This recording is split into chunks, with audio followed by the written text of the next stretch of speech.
Okay, well hi and welcome back to a boat called Wanda. So I've had some time to think about the results from last week's update, which was when we did the deck survey, and I've come to the conclusion that I'm actually going to take up all of that foredeck area because that's where there's the most of those black marks that penetrate the fiberglass, where there was a lot of water that had come through and a lot of deep cracks in the gel coat. So for the side decks, I'm still not sure what I'm going to do. I like David's idea of tying the top skin to the bottom skin to stiffen that area up and stop it from sagging so much. So I'm going to use that technique in parts. But I think wherever there's sort of large areas of those black cracks running through the glass, then I'm going to take all of that up. So I'm keen to get started on that this week. The first thing I do need to do, however, is to shore up that foredeck because there's some fairly large areas of unsupported deck without bulkheads that I'm worried will actually drop a little bit once I take out that top skin and that core. I've got plenty of leftover building materials around and plenty of timber, so it shouldn't be too difficult to go in there and shore up that deck with some planking. So that's what I'm going to do now. I've also got some questions regarding this foam material which I've ordered. The first question is related to the backing material used for this scrim, and I want to know or have it confirmed that it is actually compatible with polyester resin. Now, the foam itself has been stated in the data sheet as being compatible with polyester resin, which is good, but the way this is presented, you know, it's got the scrim material. So I just finally need them to confirm that the scrim material is in fact compatible. If not, then I need to sand this off before I can laminate it, and that's what I've seen some other people do. The second question which I've got, and I need to do some research this week, is whether I should actually be laying this scrim side down, which I think is what it's designed for, so that all the curves can open out and this can follow the contour of the deck, or whether I should put it scrim side up.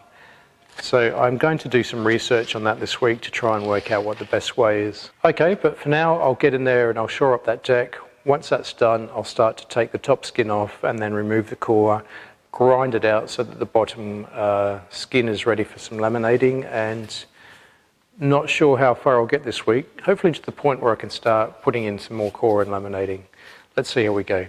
As is often the case with headliner, the biggest trouble was trying to get it out. Even though every little support had been removed, it was still quite tightly wedged in here. But as you can see, it's done now. So I've got access to all of the bottom skin, which is nice and handy. It's quite fortunate there's lots of bearers and supports, so it should be quite easy to clamp on some beams or even screw them in if I need to, so that I can get a really good coverage of support under here. Alright, well I'll grab some lunch and then I'll come back and do that and show you when it's finished. Okay, well I've just finished shoring up the fore cabin here by putting all these beams in place to prevent that deck from sagging. And I think it's probably a little bit of a case of overkill here. It's probably more than I need. Bearing in mind I'm not going to be jumping on this deck, and I certainly won't be walking on it once I've cut the top skin off and removed the foam. So really it's just to prevent the deck from sagging once the foam is removed and the top skin is cut out. And I think it should more than enough do that, because basically once I am ready to glue the new core down, I'll need to apply some weights to the core to weight it down to get a good seal there. And you know, that's when, if I didn't have this, there'd be a possibility of it sagging a bit. Okay, well I've actually spent probably a day on that. It's you know, turned into a longer job than I imagined. The next step will be to get up and start cutting the deck again, which is the fun part. I've just been marking out some lines where I can work out the sections of deck that I'm going to cut up now from this foredeck. What I'm trying to do is keep the sections as small as possible so I can do them in small sections, and also that will give me some reference left. And also where there's a long piece going across the deck where there's no underneath support, I think I'll tag that by tying or glassing the lower skin up to the upper skin to provide a little bit more lateral support. Also I'm trying to cut out where the most sort of stained or discoloured areas of fiberglass are.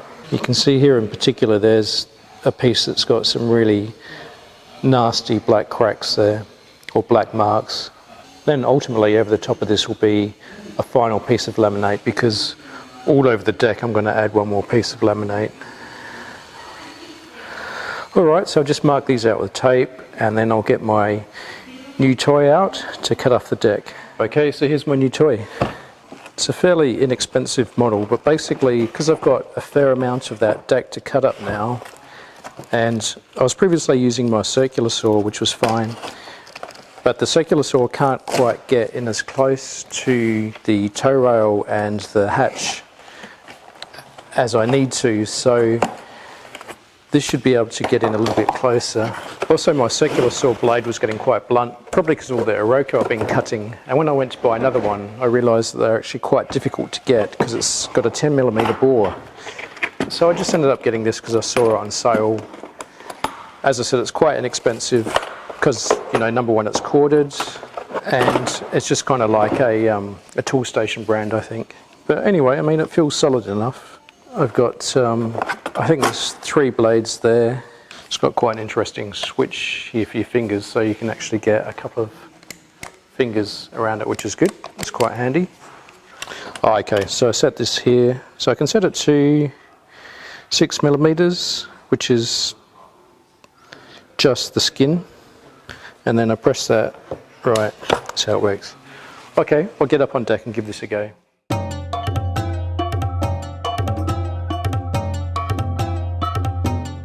Well, it's getting pretty hot up there. That was actually pretty noisy too. I think maybe I need to get some proper earmuffs. I mean, you know, these are proper, but just don't seem to cut out enough noise. Okay, so that was really good. Really impressed for £49. It's not bad at all. One thing that took some getting used to is with the plunge mechanism, as I was, so there's a thumb piece here, you push that in and then you can activate the plunge. And as I was pushing it along, sometimes the plunge started to lift up, so I wasn't cutting deep enough, and I had to go back and really try and keep my hand down. So it's a little bit difficult because you need to push forwards, but you need to also push down at the same time to keep this plunge down. And I guess like the deeper the cut, the more effort you need to make on the plunge. But anyway, it was good. The vacuum cleaner fit really well, so I didn't see a lot of dust coming out. And yeah, it was much easier than using the circular saw and the oscillating tool, which is what I was using before. I'll still need to use the oscillating tool because there's a couple of places where this was just a bit too wide and I couldn't get in close enough. So there's just probably 100mm in total of a few little cuts, so I'll go and do that now.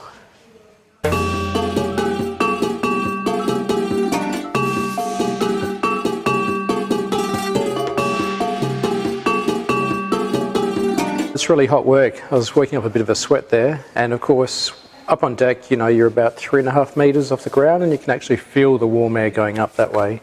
Anyway, skins are off, which is good, but next step is to take away that foam. Before I get in there and just start ripping up foam the way I have before, I need to put a little bit more thought into how I'm going to do it on the foredeck. I'll show you why. So basically up here is what I've got now. This is the top skin, and I've cut out a piece and I've pulled that away, and then I've got the foam beneath it. So this is where I'm at now. What I need to do eventually is to feather the top skin back over about a 12:1 ratio, so it'll look like that. And with the foam, I want to actually cut out a beveled angle of foam on either side, because I'll need to tag the top and bottom layers together with fiberglass. And that'll be this part here. So the fiberglass needs to sort of wrap around here and around here. So I need to leave a little bit of foam left to make the radius a little bit easier. So once that tagging is done, then I can fill in this section with the new foam. And then I can build up the top skin again using layers of increasing width so that they fill up that feathered area nicely. So this is what I want to end up with. So I'll get up there now and I'll start cutting out the foam, but I need to leave this beveled edge like this wherever I'm planning on tagging it. Okay, so I've got different samples of matting here. I've got some 600 GSM chopped strands, 600 GSM triaxial, and 600 GSM quad. And I've also got some biaxial. It's actually tape rather than cloth, but it should give me the same thickness. And this is 300 GSM. So basically the test is I've got this little piece here. I'm just going to cut out one sample of each one and laminate to this and measure the thickness and then get a feel for how thick one layer of material will come out to be, so that I can then plan ahead how many layers I need to laminate. Once I've done that, then I'll go up and do the sort of smallest spot on the boat and do that once as a proof of concept. If I'm happy with that, I can just go ahead and do the whole boat that way. And now in a display of raw strength, I'm going to attempt to break up this fiberglass using my bare hands. Well, I think it's fair to say it shows how compromised this fiberglass is rather than how much strength I have. And it's just reaffirmed my decision that cutting this up was the right thing to do. Okay, let me just finish up this thickness test that I was going to do. I'm using a different polyester resin this time, and I'm not sure about this one actually. It looks really quite thin. I'm not sure if it's just because the last time I did all that laminating it was winter and now it's quite warm. I'm wondering if that's affecting the viscosity a bit. Okay, so I've got biaxial, quadaxial, triaxial and chopped strands matting to do samples of. I've just marked down the thickness originally, so 5mm, and then the bottom part's 4mm. So that's my biaxial. I'll try and make that flush with the end so that I can get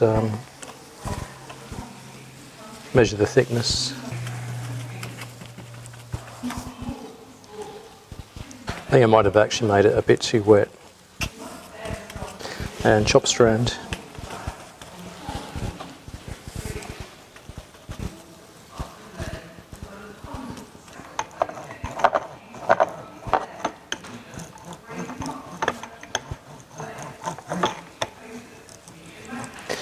So the biaxial's just about gone to nothing because that was actually tape, which is 300 GSM, so it's very, very thin. I probably need to get some 600 biaxial to see, you know, really how thick that goes. And the quad and the triaxial was kind of like blended in nicely, not leaving a lot of thickness. The chopped strands probably left the most thickness behind. All right, I'll come back to that tomorrow and see what it looks like. I've spent a lot of time considering whether I really need to cut up the skin around this Genoa track rail or not. I've cut up a little bit, and you know what, the wood actually seems pretty good. I've got a chisel and tried to scrape into the wood, and it looks a lot better than the timber on the other side.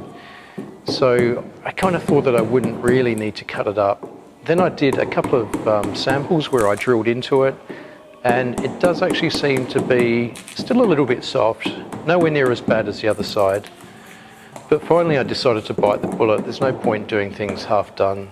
And as you can see here, I was able to get the chisel underneath the plywood and just leverage the whole thing up, including the skin. So here you can see both the timber and the skin just being rolled up with the chisel. So obviously this was the right thing to do. Well, I finished up on Friday by cutting out the section of cap rail here on the starboard side, and also two areas where there were some serious areas of sort of black marks in the laminate. And so here I am left with this. And I've been thinking about it over the weekend. I'm not entirely happy with this. I didn't cut all the way down to the toe rail, or close enough to the toe rail to get the foam out as I did to the other side, because I kind of thought that, number one, it was too difficult, and number two, I'm never going to really get that new foam wedged under that cavity nicely. There's just always going to be sort of pockets of air. But the bottom line is, if I don't do that, I'm going to be butting the new foam up against the old foam, and I'm not really going to get a good connection there because the old foam is still, quite wet. And really, as I saw before, the only way it dries out is to actually remove it. The water just sits there, it doesn't sort of move through the foam.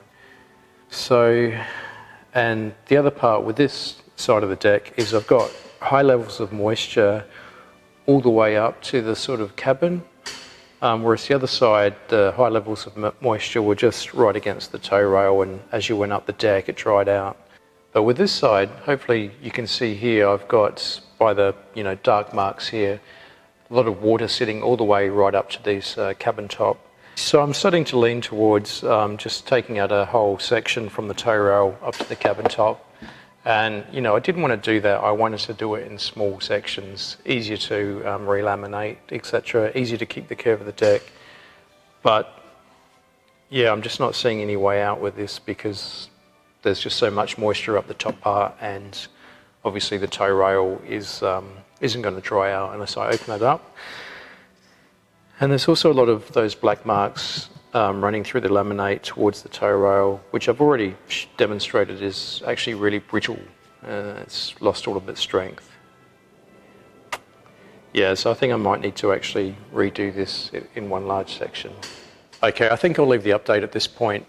Next week, hopefully I'll be in a position where I can start to bevel out all of those edges, lay some core, and maybe even start to put down some laminate, which would be fantastic.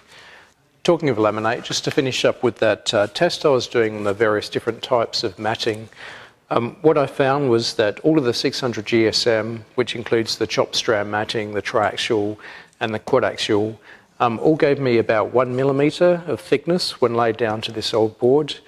And the 300 GSM, which was the biaxial cloth, yielded about 0.5 millimetre. So I guess I'll be looking at 600 GSM plus to give me about 1 millimetre of material. The only other thing outstanding is whether I lay this core with scrim side down or scrim side up. So if anybody has any suggestions or ideas or first-hand experience, or even just watching other people's YouTubes where they discuss this, please leave a comment because I'd love to know.